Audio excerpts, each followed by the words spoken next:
Hello and welcome to this Arab Thinking Forum webinar.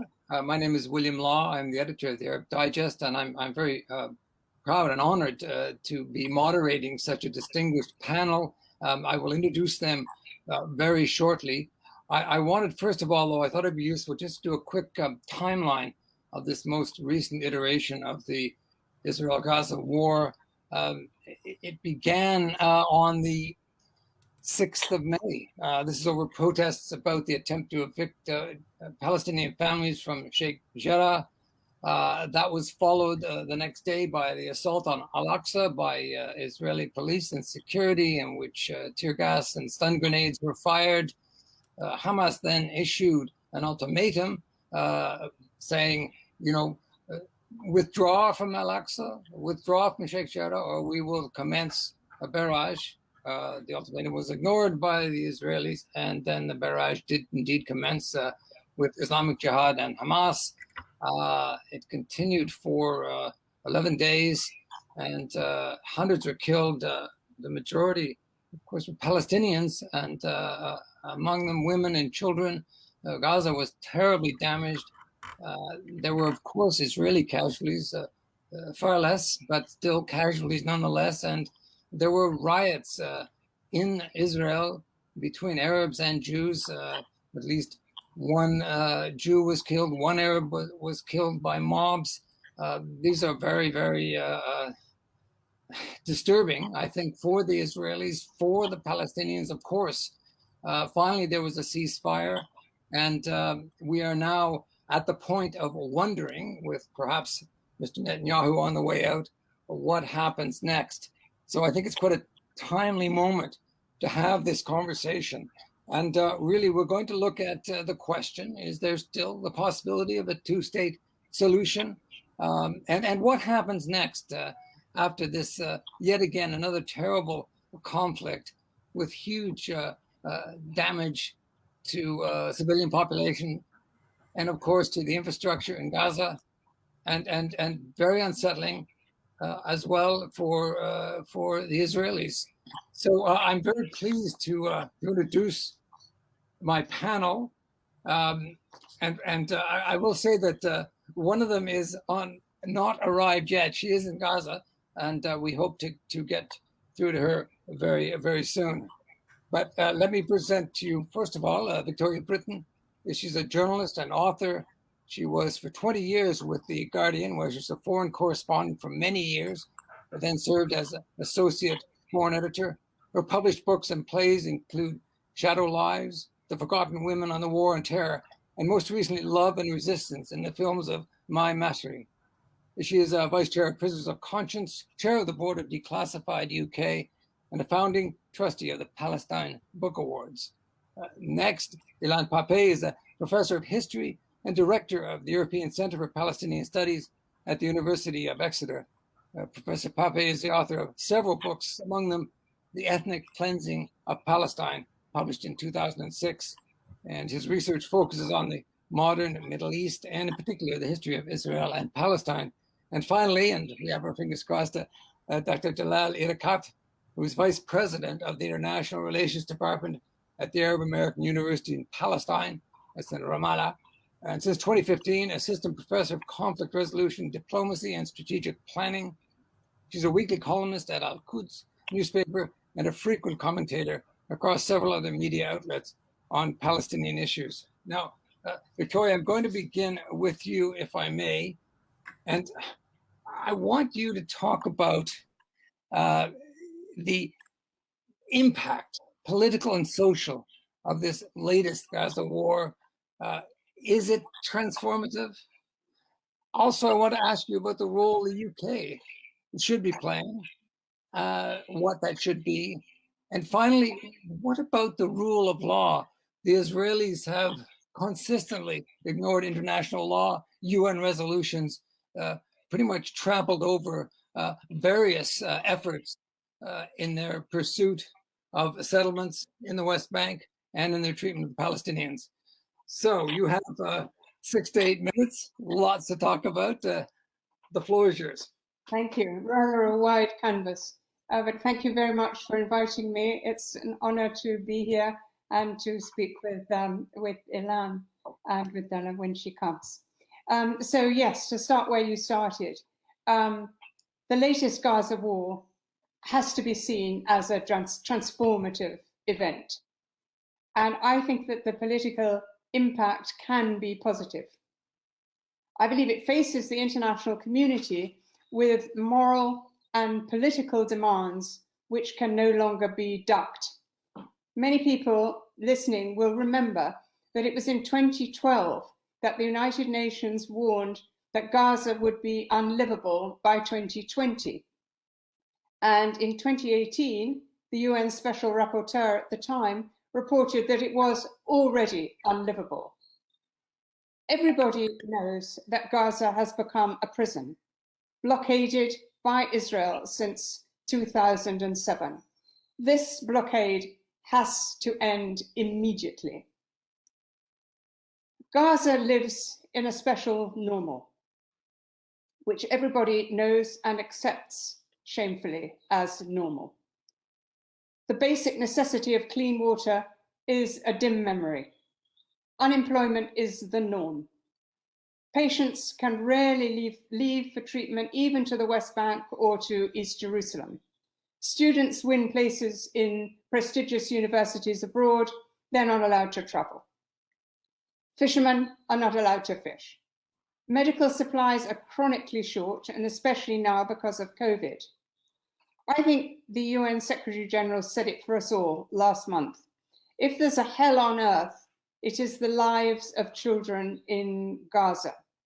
And now it's even normal for Gaza to be under fire. This is the fourth time in 13 years. But everything was different this time. This was a war about Jerusalem. With the disgraceful Israeli violent attacks inside Al-Aqsa, as you referred to, Bill, during the holiest night of Ramadan, coupled with the increasing Israelization of Silwan, the old city of Jerusalem, and above all, the struggle over Sheikh Jarrah's homes. The Israeli army received, as you said, a deadline to withdraw from Al-Aqsa or face consequences. I think it's extremely important that that deadline came from Hamas and not only Islamic Jihad, but all the other armed factions in Gaza.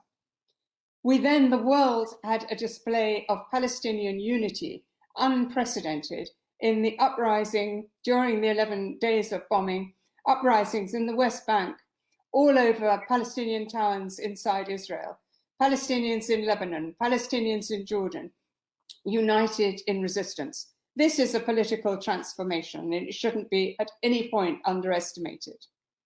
And the other thing is, there's a host of new Palestinian voices, many of them female, flooding the airwaves and social media, and all of them with exactly the same message wherever they're speaking from.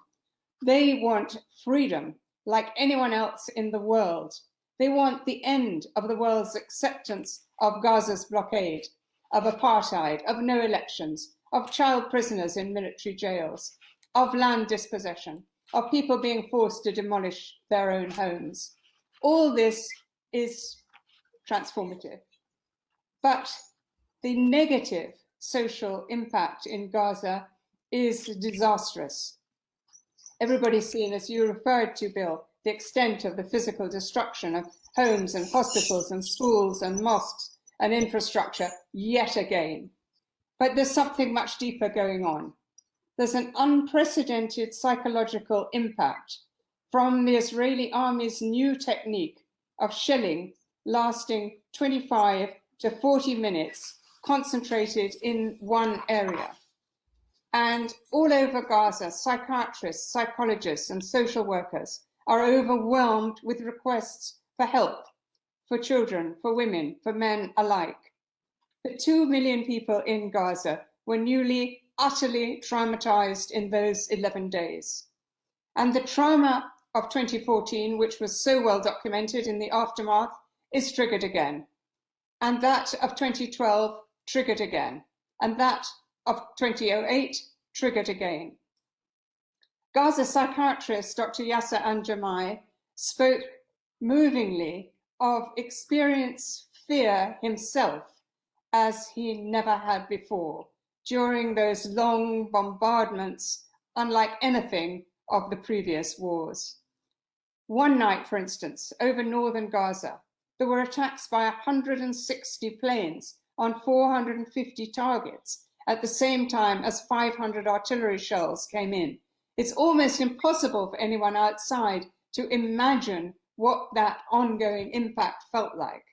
And also, what was different was the attacks were right in the center of Gaza City, bringing down those 13, 14, 15-story buildings, as we've all seen, and pulverizing neighborhoods. Sometimes the warning phone calls came, preceding the attack by minutes and leaving families scarified, terrified, running for safety, but there wasn't any safety to run to.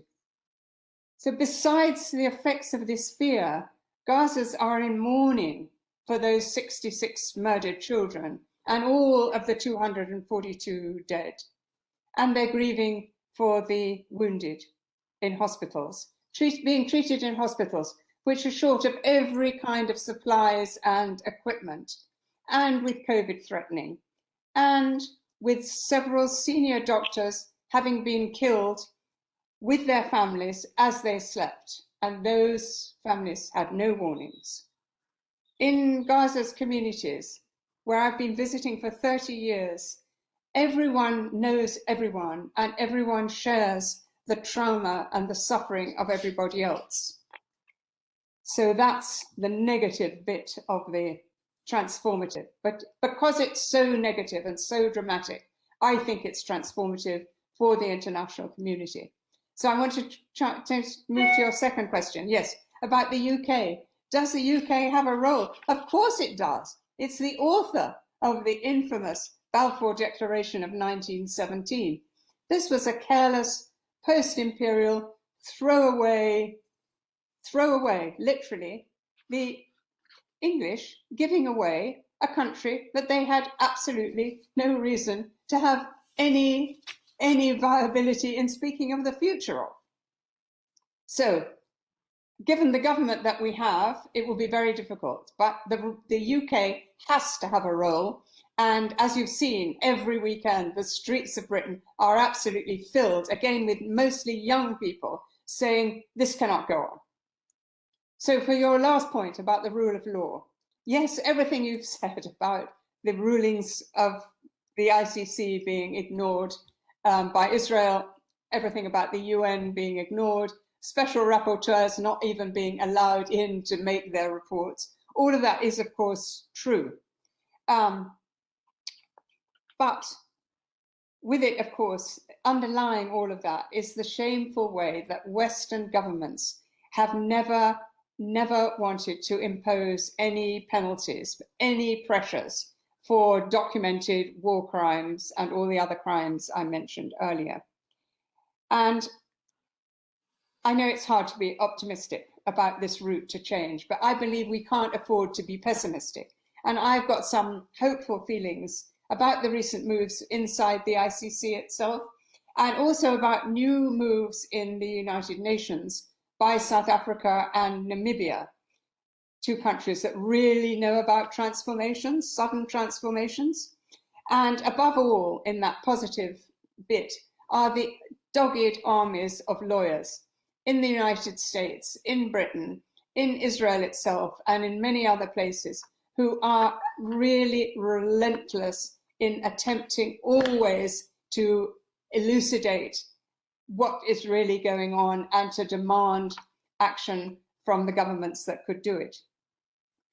But of course, the real motor is going to come from what I spoke about before, from Palestinian unity.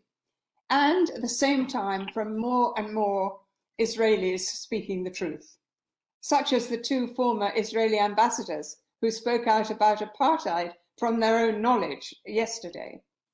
And I think of the well-respected psychiatrist, Dr. Rukama Morton, who speaks openly and as often as she can get a platform of her country having become a psychotic society. I remember that it took 30 long years of sacrifice and pain after the Sharpeville massacre of schoolchildren for majority rule to come in South Africa. And when it came as a surprise to most people. I believe that this is possible. Victoria. And I think it's important to stress the message of hope in these very, very dark circumstances, and also the determination of the Palestinians, the extraordinary courage and their ability to withstand so much and to carry on with such great effort in order to secure what is rightfully and has been rightfully theirs. I'm delighted now to see that Dalal Irakat has joined us from Gaza. Congratulations and welcome. I'm sure you're very delighted to be there after 21 years. I have introduced you already, so I'm going to, if I may, just move on to the conversation and the questions that I want hopefully you to answer. First of all, I want you to answer who wins and who loses in this latest Gaza war. Does the end of the Trump era make a difference? Because under Trump, there was a huge gain by the settler movement and this impunity and this transactional approach that left the Palestinians completely cut out of the so-called deal of the century. I think steal of the century is a better word for it, actually. I want to ask you, too, about normalization, the UAE, the role it's playing. The UAE claims that it was the one that stopped the immediate annexation last year. That was the price of normalization. But as you well know, and the rest of the panel well knows, the annexation is going on apace as we speak. And Sheikh Jarrah is one small example of that. And finally, your thoughts on the two-state solution. A lot to get in there, Dalal, but the floor is yours. Well, thank you very much, Bill, and I'm very glad to be with Victoria and Ilan as well. My satisfaction and content comes for the first reason is that I am in Gaza for the first time in 21 years. My last time was in the year 2000. I really wanted to show you the background with the sea on Gaza. I want to remind the whole world that the Palestinians have a right to the Mediterranean and that there is hope. Despite the destruction, despite the sadness, despite the pain that you could witness in Gaza, there is a lot of hope. There is a lot, youth are on the streets, and there is a lot that we could do. And I want to remind every Palestinian and every foreigner, every conscious citizen of the world, that Gaza has a right on each one of us, and we have to come to Gaza whenever it is possible. I wasn't allowed to bring in my laptop. And as you see, the internet is not very stable. So I hope that the talk will continue to the best scenarios. Well, to go back to your questions, Bill. Well, I wouldn't call it an outbreak. What's happening in between Israel and the Palestinians, and let's not say between Israel and Gaza. You know, Gaza is part of Palestine, and there will never be a state without Gaza. That's number one. Well, but the challenge for the Palestinian people now is to leverage our new visibility after the 4 years of the Trump administration, which embraced the Israeli Prime Minister Netanyahu, and the steady expansion of the Jewish settlements in East Jerusalem and the West Bank. What's happening today in Jerusalem, in Al-Aqsa Mosque, in Al-Haram al-Sharif, in Sheikh Jarrah, in Jaffa Gate, up in Silwan, up until Khan al-Ahmar, it's not like something occasional. This comes part of the Israeli de facto annexation plan. Our colleague Ilan might call it ethnic cleansing, and I agree with him. However, I want to also put it in a context of de facto annexation. Israel is implementing annexation of East Jerusalem. It is totally isolating East Jerusalem from the West Bank. They are also pushing their limits to totally isolate Area C from the West Bank, leaving us with very tiny Pantostans here and there.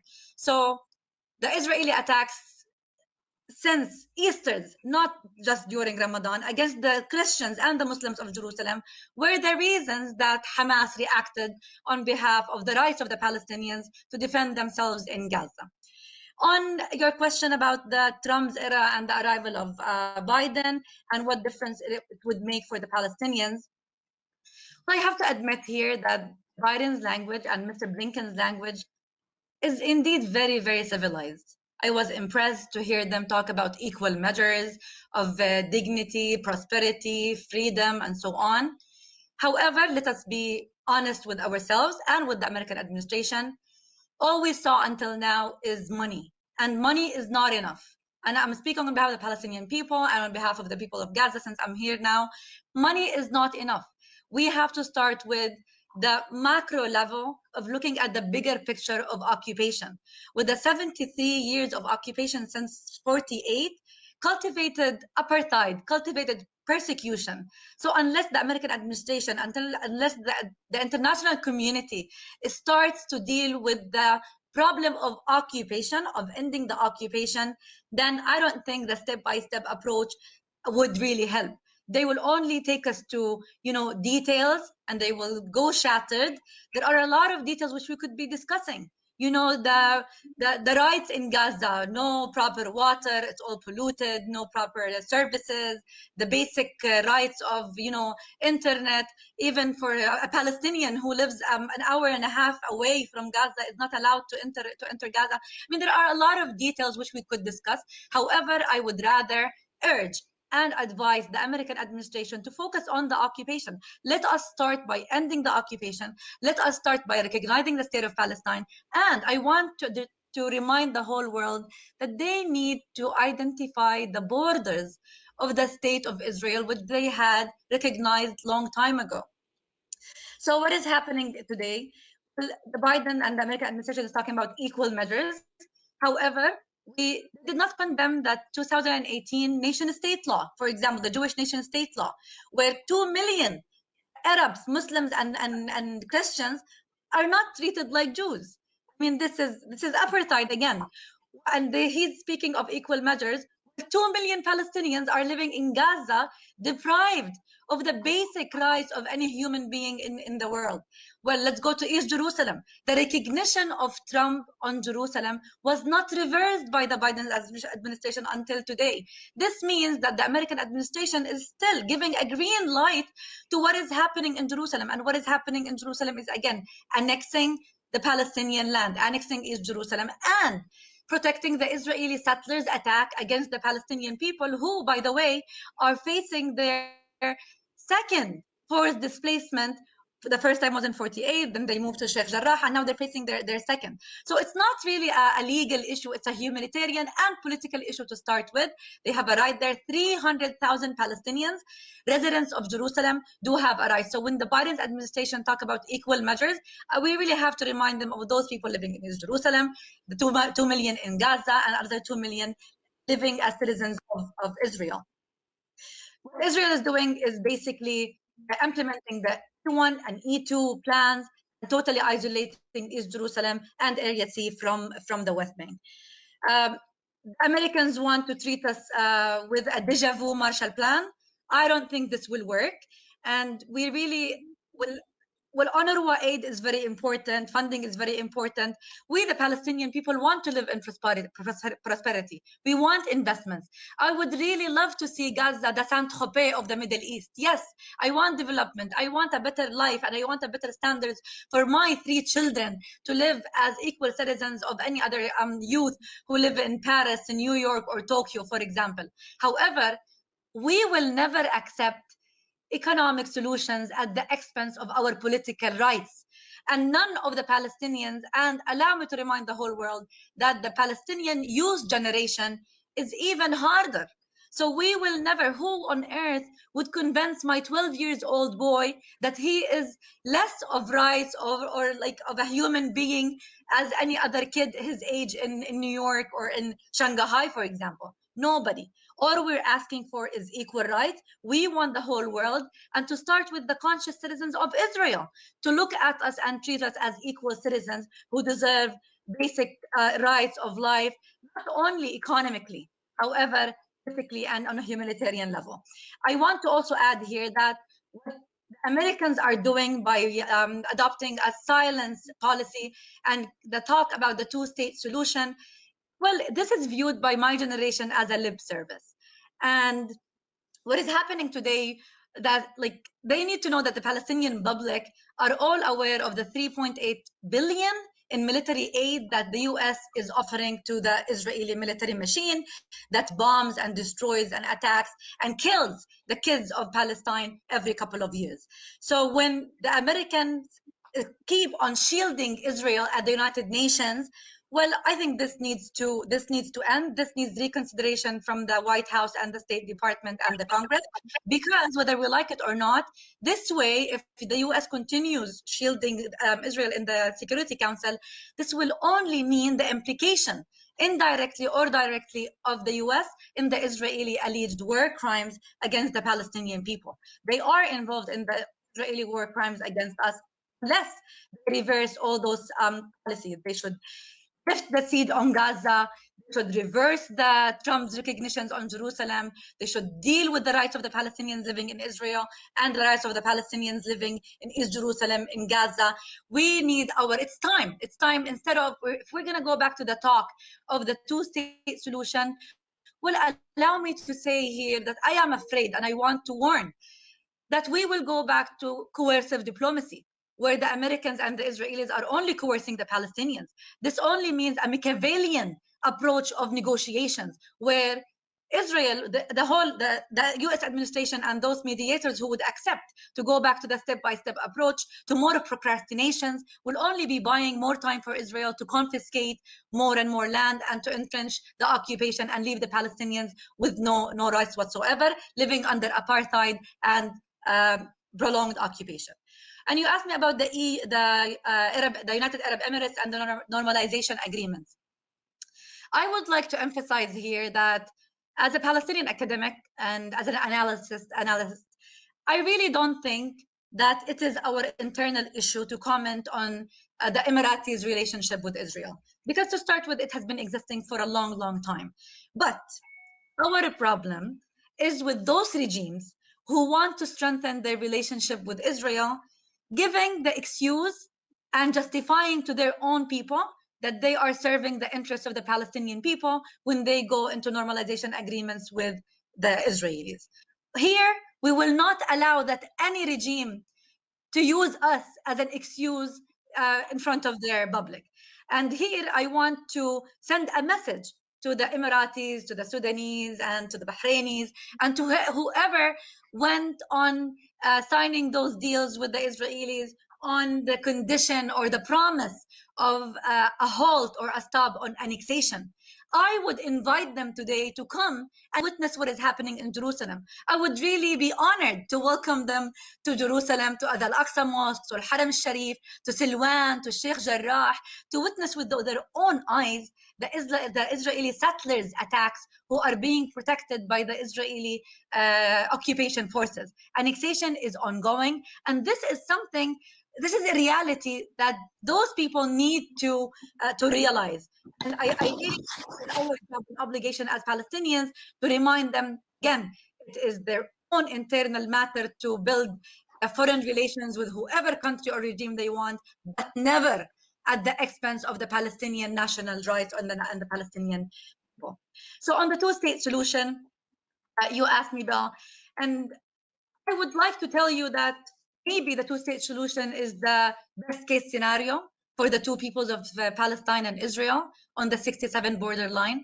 However, as much as I am a dreamer and I'm a very optimistic person, and I'm a resilient Palestinian who will forever live in Palestine, who will forever struggle for the rights of my people, I tell you, realistically speaking, that Israel did not leave room for the Palestinian state. And with the arrival of Naftali Bennett to the government, I would really urge the international community, and to start with the Biden administration, to reconsider before they welcome this government, because Bennett is very blunt and clear. His policy is crystal clear on the two-state solution. He doesn't believe in the right of the Palestinians for a state.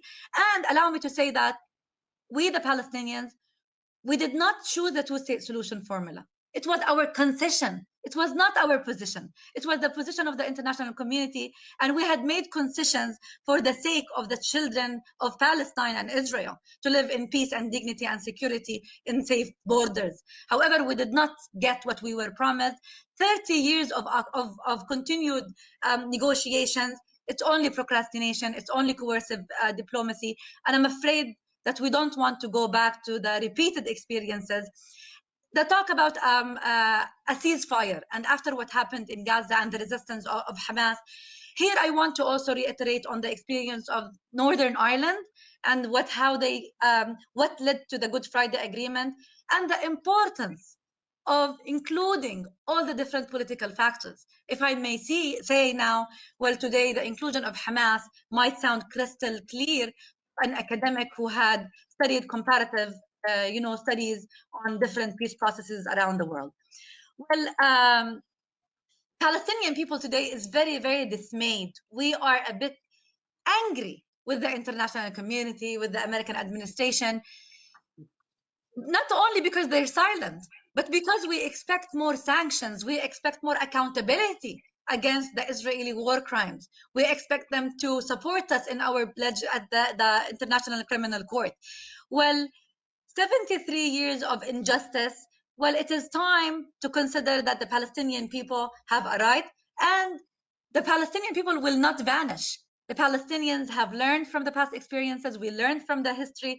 We will forever stay resilient. We will struggle for our rights, and we will stay in Palestine no matter what. It is time for the whole world and for the Biden administration to remember that a new generation in Palestine is emerging. My 12 years old, my 8 years old, and my 10 years old will forever be proud to be Palestinians. I am in Gaza today, and this is a message to remind the whole world that we, the people of the West Bank or East Jerusalem, we look at Gaza as Palestine. We will never accept any political status without Gaza. Gaza is Jerusalem, West Bank, and again, this is our concession. It is time to consider a one-state solution where all the Palestinians and Israelis, no matter of ethnicity or religion, would live under equal rights. Thank you. Well, thank you, Dalal, and you make many, many good points, not the least of which is the obligation of the international community to enforce upon Israel the necessity of observing and respecting international law, the necessity of ending really the campaign of apartheid. I recall years ago, Bibi Netanyahu was asked what was his vision for the West Bank, and he said Swiss cheese, by which he meant the Bantustans, that the Palestinian people will be surrounded by Israeli settlers, and Israel would have annexed most of the West Bank. And as you say, this is continuing apace, and really this is something the world needs to wake up to, and wake up to quickly. Your comments about the one-state solution moves me perfectly on to Ilan Pappé, and you are a proponent and have been for many years of the one-state solution. I want you to explain how that would work for both sides. And I want you to reflect on, well, we don't know yet, do we? But the potential end, let's put it that way, of the Netanyahu era, what difference that could make. And again, the question about the Biden White House, if it's to pursue in an honorable way a one-state solution, how would that, do you think that would play out? And finally, if nothing happens, if the stasis remains, are we simply locked into another dreadful war in which the Palestinian people absorb by far the most severe damage? Yeah, thank you, Bill. Again, thank you for having me, and thank you for allowing me to be alongside Victoria and Dalal, and it's a great pleasure. Yes, let me start with the first point that you raised. How would a one-state work? First of all, I think it's important to say who should tell us how it should work. And these are the Palestinians.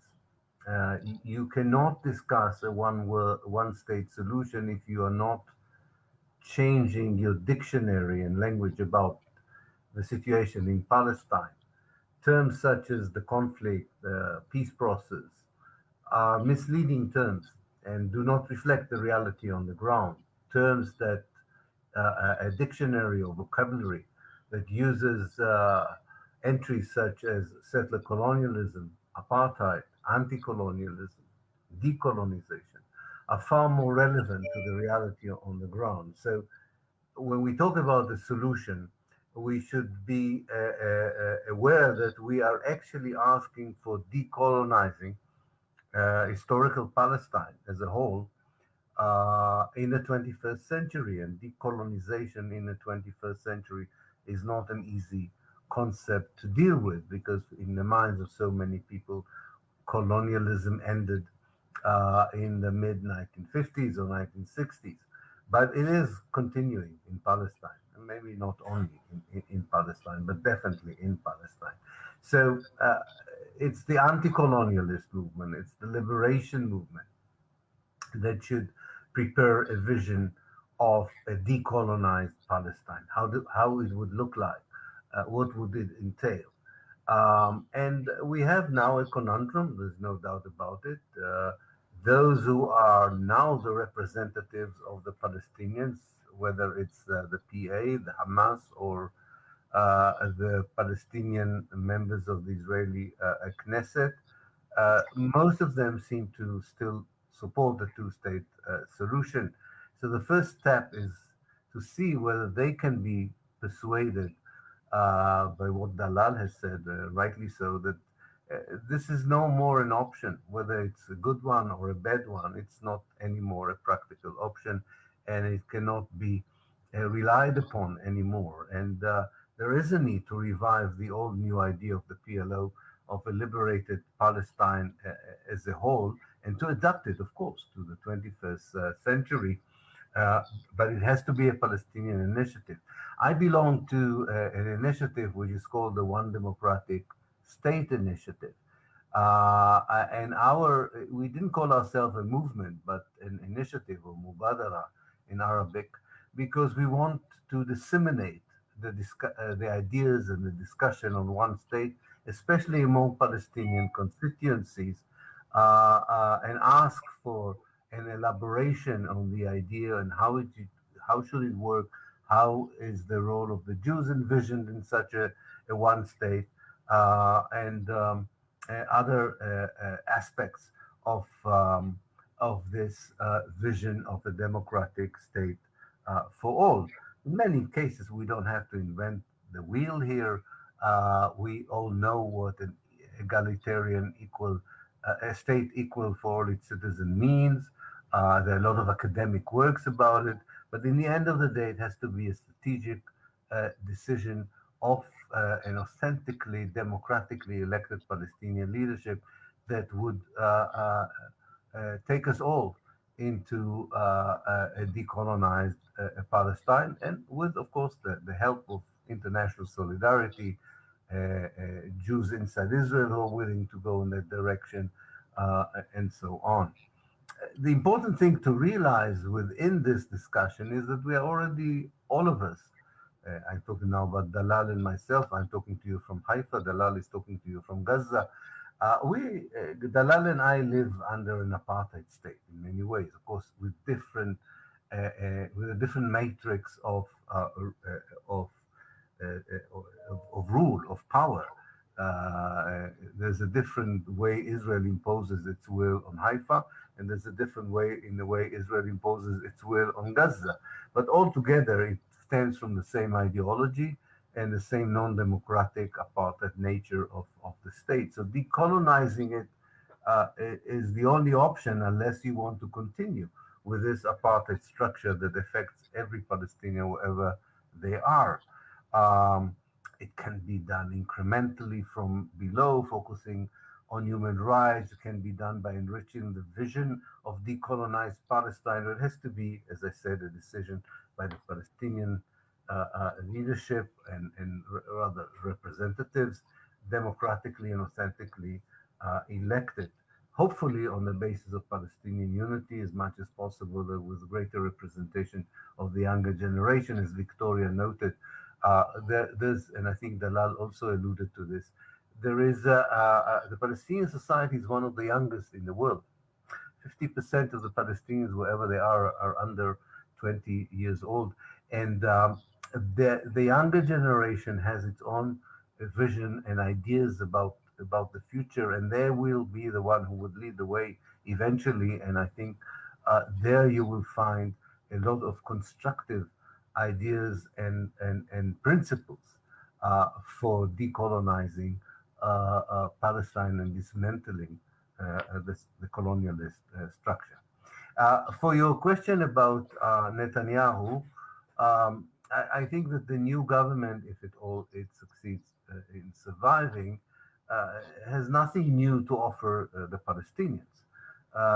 This is why, for instance, the joint list, the Palestinian party in the Israeli Knesset, still hesitates whether it should support it or not, because it's very clear that given its composition, given the known positions of its members, the oppressive policy towards the Palestinians, wherever they are, will continue as it were under Netanyahu.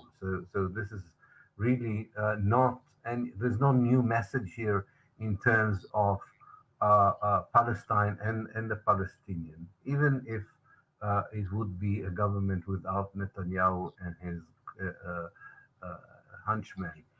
I can understand the relief in Israel and in the democratic administration in the United States and among EU member states, but don't expect any change in the settler colonial policies Israel would pursue towards the Palestinian.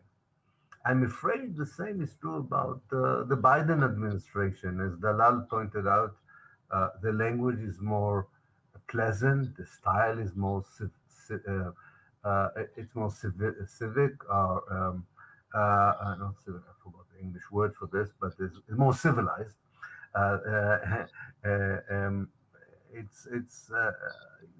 You don't have the very extreme and intransigent and rather lunatic language of President Trump. But I don't think the style is the main issue here. What matters is the content of the policy, the essence of the policy. And we have historical precedents for the Biden administration, the Obama administration, before the Clinton administration. These Democratic administration, whose discourse was much more pleasant to listen to, in the end of the day, continued to support Israel unconditionally when it came to military ties, continued to veto a United Nations Security Council resolutions. Maybe they talked the talk, but they never walked the walk as far as the Israeli expansion of settlements in the West Bank were concerned. They did nothing, and I'm afraid the Biden administration would do nothing against the ethnic cleansing of the Palestinians in the Jordan Valley, in the south of Hebron, in the Nakab, and of course in East Jerusalem. There will be condemnation, which Trump would not have done, but these condemnation would not be translated to any meaningful pressure. What brings you some sort of optimism when it comes to the United States, it's not the change of administration. These are the undercurrents that have already been noticed before Biden in the American civil society, especially among the younger Americans, including among the younger Jewish Americans. This is a shift that continues, a dramatic shift in support of the Palestinians. And this is very meaningful. This is what really should give us some hope that eventually this shift in public opinion would be translated into new American policies from above. But it will take time for that to mature. But definitely there is incredible voices from within the American society, from sections that in the past were either indifferent or timid to talk about Palestine and Israel, who are now talking in a very clear and loud voice. Finally, your question about the next war. Well, the situation is quite simple, unfortunately. If you don't deal with the source of violence, if you don't deal with the core of the issue, violence would erupt again. There's very little doubt about it, unfortunately. Not that I'm craving for another Palestinian uprising, but I cannot see how it can be prevented.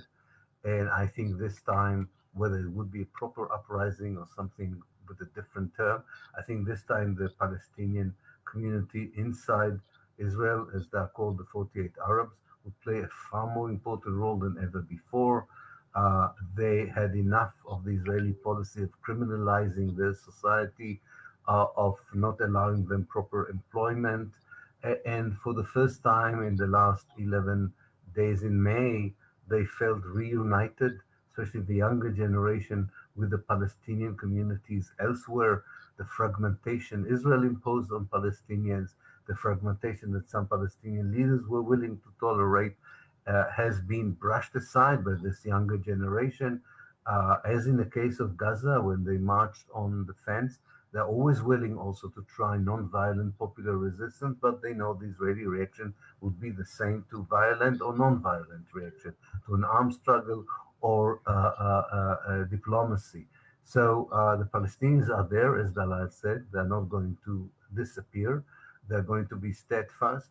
And they are still part of an anti-colonial struggle that if the world wants to avoid this struggle to cause more bloodshed, it has to interfere in the form of sanctions, of divestment, of pressure, so that whatever people around the democratic world enjoy would also be enjoyed by the Palestinians and whoever they are, and it would also benefit the Jews in Israel because rogue states, rogue regimes do not, I can tell you as an historian, do not last forever.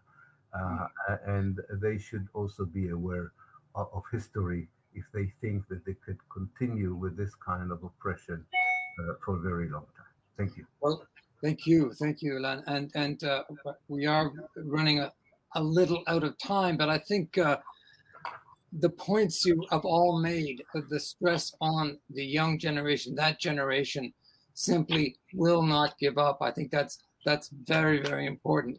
And I think too that, as you mentioned, Victoria, and both Dalal and Ilan have underlined, is there has been a significant shift in international public opinion that is running very hard against that part of the Israeli society that wants to continue the process, as you call it, of colonization.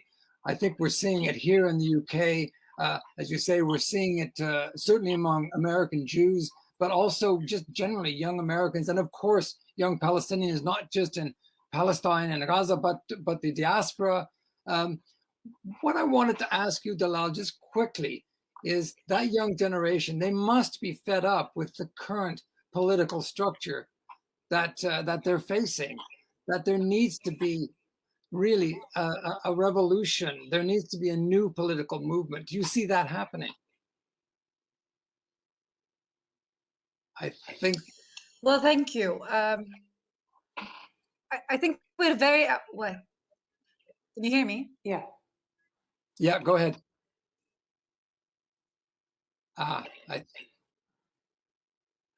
Okay. I think with change, yeah. it's change like that we need to activate democracy. We need to activate.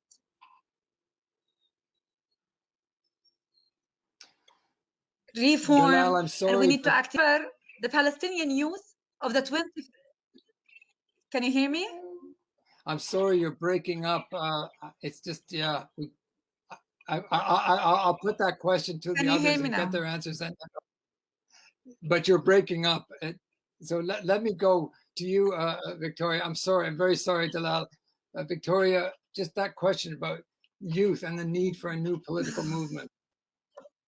Well, I mean, it's absolutely clear. We've all talked about how remarkable it is in all the Palestinian uprisings, wherever, that these new voices are there, and they're saying something significantly different from anything to do with the PA. But I wanted to ask Dalal, but also Ilan, what do you think the impact of the Americans pushing for Palestinian elections urgently? Can that produce the kind of change we need to see in who is talking to the Americans and the international community?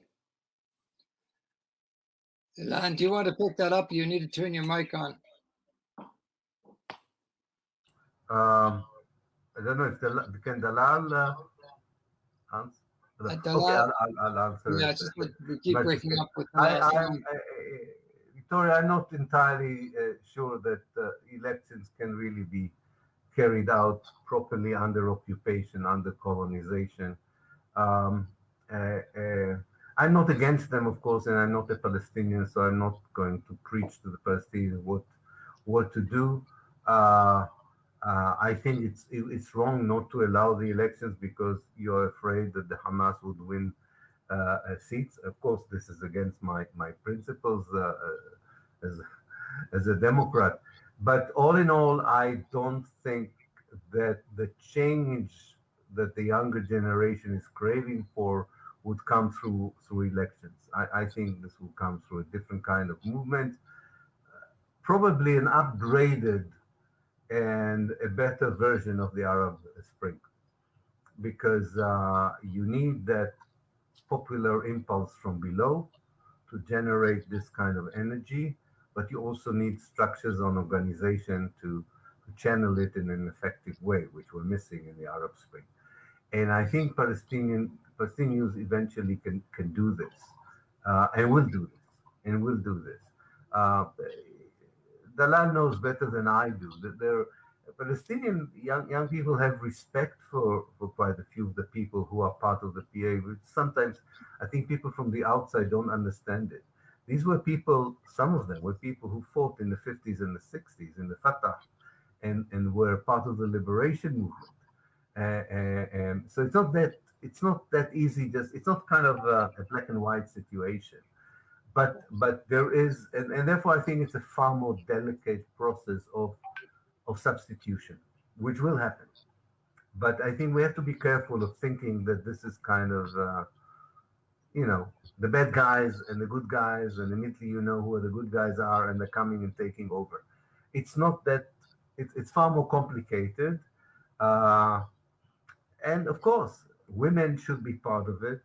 They're hardly part of it now. I mean, I've participated myself in so many PA meetings, and you look in vain for women in those meetings. So, yeah, these things have their pace, they have their impulses, and they're happening, and they will happen. And I think that the younger generation is there now. And some of it we already saw in May. Definitely we saw in the month of May. It's getting there. It's getting there.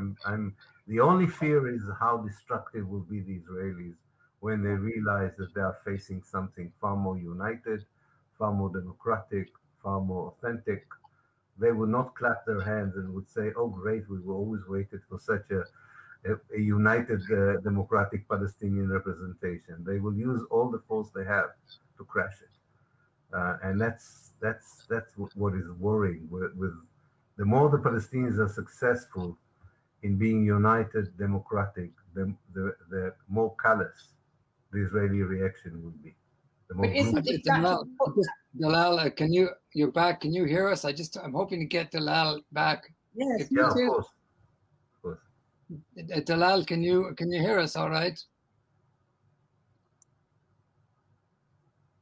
I'm trying to give you the last word. Can you hear me now?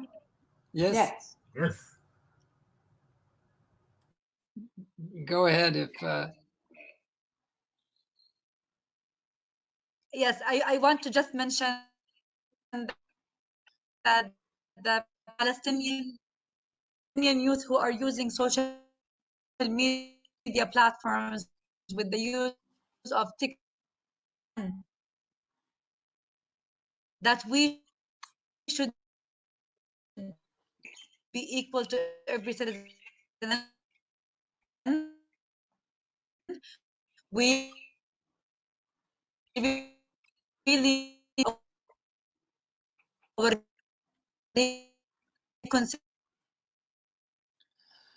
Well, I think we're very fortunate that we were able to get Dalal for as long as we had, and it really underlines the difficulties that Gazans face in terms of all kinds of issues, not just the very difficult situation they face vis-a-vis the Israelis. I wanted to thank all of you very, very much, and I'm so sorry, Dalal, that you keep breaking up, but we did get the gist of your points, and you put them so strongly and so powerfully. So I thank you. I thank you very much, Dr. Dalal Irakat and Victoria Britton, again, so strongly put, and Professor Ilan Pape. I mean, we all of us hope that there is a solution, that it will not be too long in coming, and that we have great faith in the youth in Palestine, and hopefully across the world will take up that message that the apartheid efforts of the Israeli government, which is so at odds really with many of the best intentions of the people who established Israel, not all, but many, really, that those good intentions should come to the fore. So once again, I thank the Arab Thinking Forum and all of you for taking part. Thank you very much. Thank you very much. It was an honor. And a message from Gaza, please remember that Gaza, Jerusalem are part of Palestine, and Palestinians will not surrender. They will stay in Palestine. Thank you. Indeed. Thank you.